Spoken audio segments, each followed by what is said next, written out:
Hello out there in YouTube land. Welcome back. Today we thought we would break down what our favorite top 5 foundations are for, well, pasty white skin. Yeah. Because, well, as our name says, we're Pale as fuck. So, So, we thought we'd talk about what the pros and cons of each foundation are, and if it's something that, has a wide shade range or not, and if it's something that you might like to try if you're another fan of full coverage foundations like we are. yes, and as you know, in the past, we have had an extreme problem finding a shade range that works for us, that you don't have to mix, you don't have to really tinker with in the morning, so...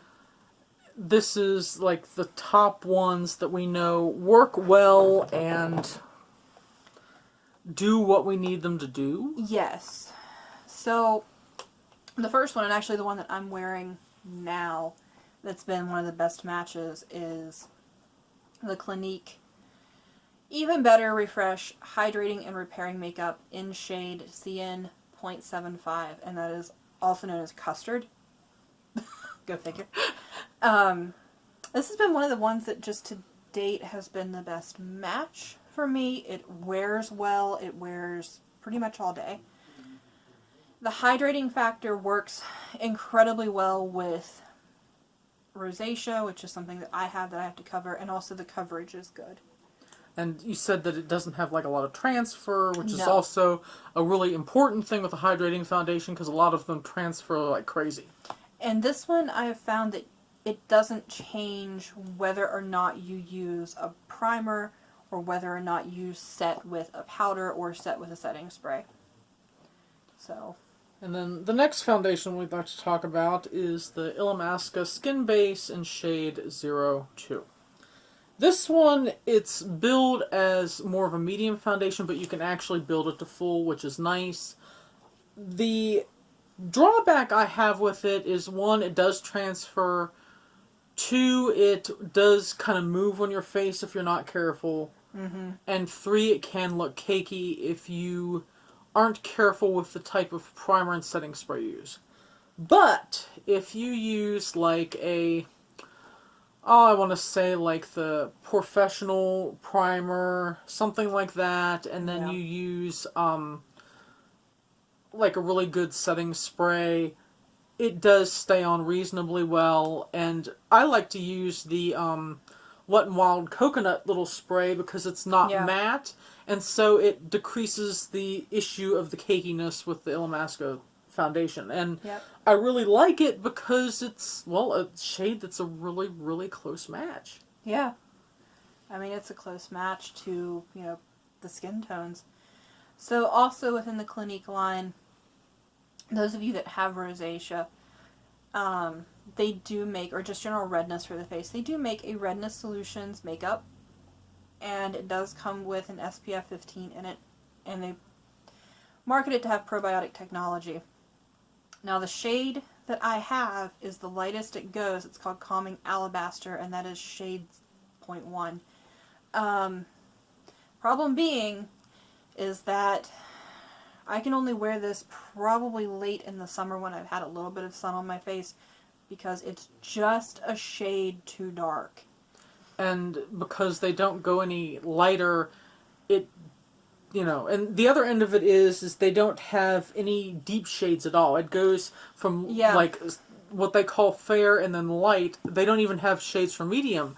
And I think it's a detriment because there are a lot of people that have rosacea who are in deeper skin tones.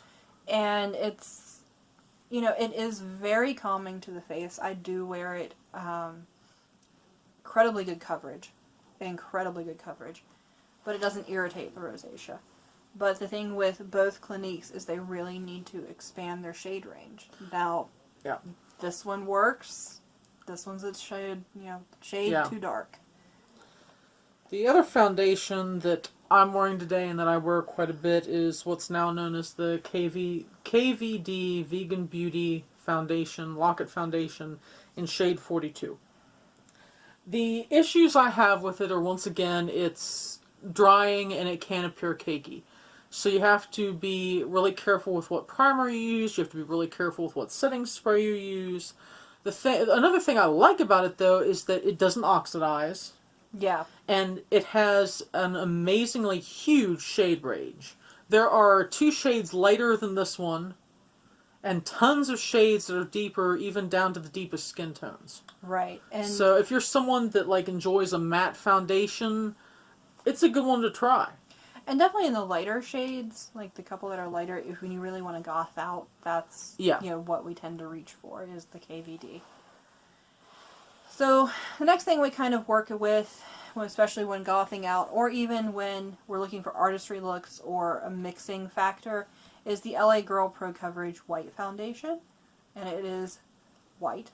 It's just paper white. Paper white. And, it has really nice coverage to it because, very rarely do you get any, like, with us, the redness peeking through it or anything. Right. And since Manic Panic stopped making any makeup at all, this is, like, one of the only white foundations available on the market. It literally is, and, you could go for a concealer to kind of mix in with your stuff, but this has got a good price point. Yeah, it's really affordable. It's inexpensive. I think it's like $6.99. Yeah. So it's totally it's easy workable to get. It's decent coverage. It's decent price. So we like that one quite a bit. Yes. So what is your favorite full coverage foundation? Because we obviously are still looking for our perfect, like, holy grail foundation. The ones that are a good match are good, but the price points are a bit upper tier, so we really are on the hunt for a good full coverage foundation that's more affordable, which makes it more available to a wide number of people. Right. So give us some ideas. What do you guys like?